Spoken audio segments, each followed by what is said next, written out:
All right, so another thing is you've always been super honest with us, and I'm about to put you on the spot here because you love golf, I love golf, and there is this rumor I've heard from a couple people in the golf world that the LIV Tour is coming after you as like a face of their media, like an analyst or something like that. Is there any truth to that, or is this just rumor? I'm going to meet with LIV. So there is some truth to it. The truth. To be always transparent and honest, they called me and asked me would I meet with them, and I said yes. Nothing is imminent. I actually don't know everything they want from me or what they technically want me to do, but you got to always look at every opportunity that's available. Mm-hmm. So to answer your question is 100% yes, I'm going to meet with LIV. Do you know Greg Norman? I've never met Greg Norman. Yeah. Is he the one that calls you in this situation, or is it somebody associated with Greg? No, he called me. It was so Greg. Norman called you. Yes. Yeah. And I said, Greg, I'll meet with you.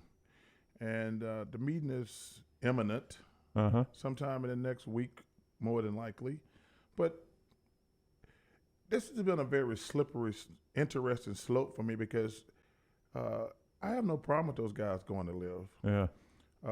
Some of them are my friends. A couple of them asked me for advice, and I said, hey, man, we're all independent contractors. Yeah. We're all trying to take care of our families. You and Phil are tight, aren't you? You and Phil are Mickelson? really tight. Yeah. Yeah, and I think that some of the criticism Phil has gotten has been a little over the top. Mm-hmm. I mean, you can disagree with people. You don't have to really make it personal and be vindictive and angry and mean. And Phil's my friend. That's also how this thing started. Yeah. It was the tournament in Boston. I think was it the last major. Yeah. The U.S. Open was at Brookline. So the Golf Channel guys asked me to come on. Okay.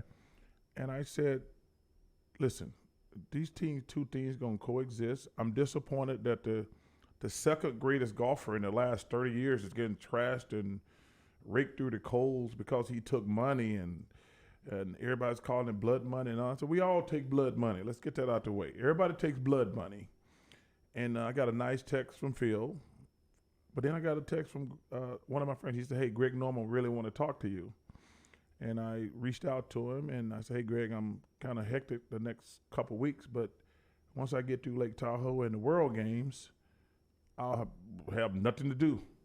And absolutely nothing to do. And cannot wait to have nothing to do, to be honest with you. But I'm going to take the meeting and see what happens. I mean, why would you not? I mean, the money is crazy. I mean, they are throwing money around. Well, you think about it, ESPN just gave Troy Aikman $18 million a year. Mm-hmm. Thanks Tony Romo's the one getting everybody paid. But you're the guy that everybody looks to and says, former athlete, the entertainment, the analyst. I mean, you are that go-to guy. So if he's getting $18 million, what can Chuck get? And LIV is just throwing money. So I can't even imagine what they would give you. I would think low offer would be $25 million a year, maybe $50 million a year.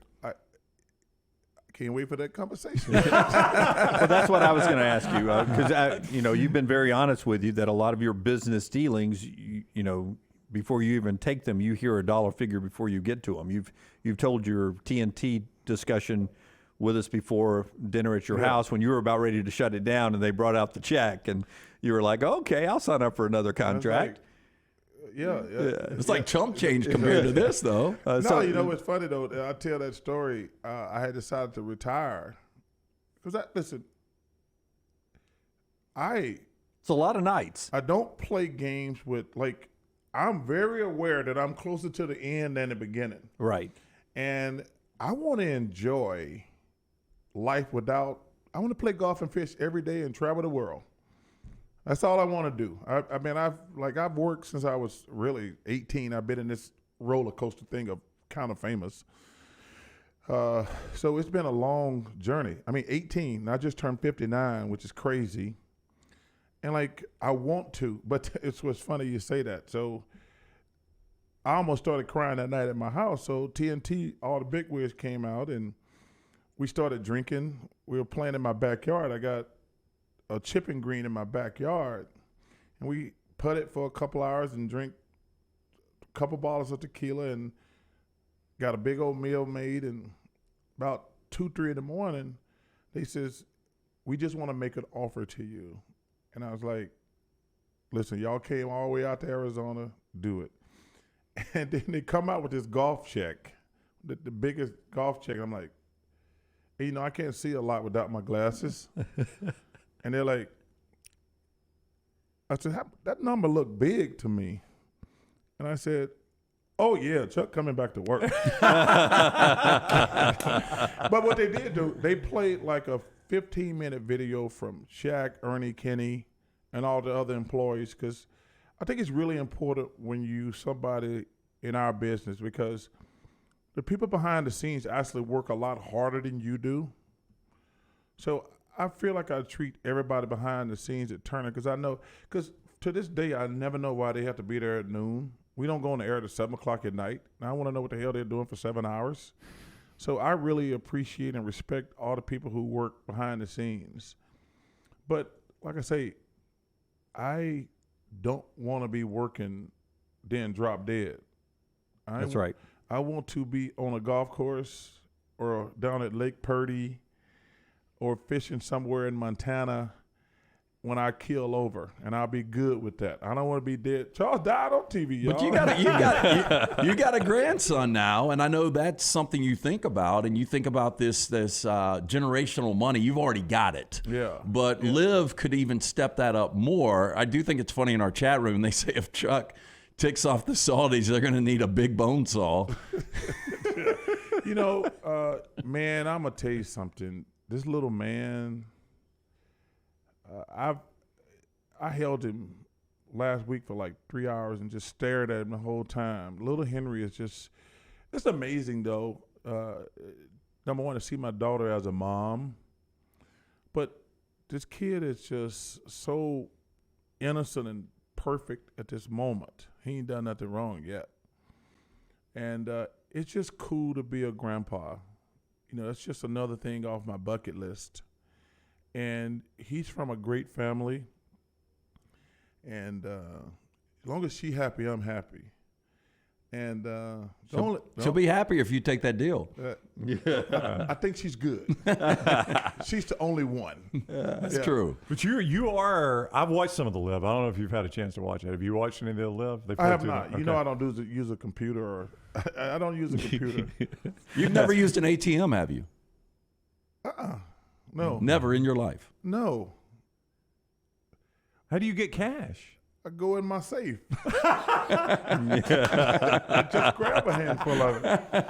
I just go in my safe. What a good life. He's got people for that. He's got people for that. No, like, friend, the guy asked me that. He thought I was joking. He said something about an ATM. And I was like, what's that? He's like, well, you get money. I said, I got a safe. I go in the safe.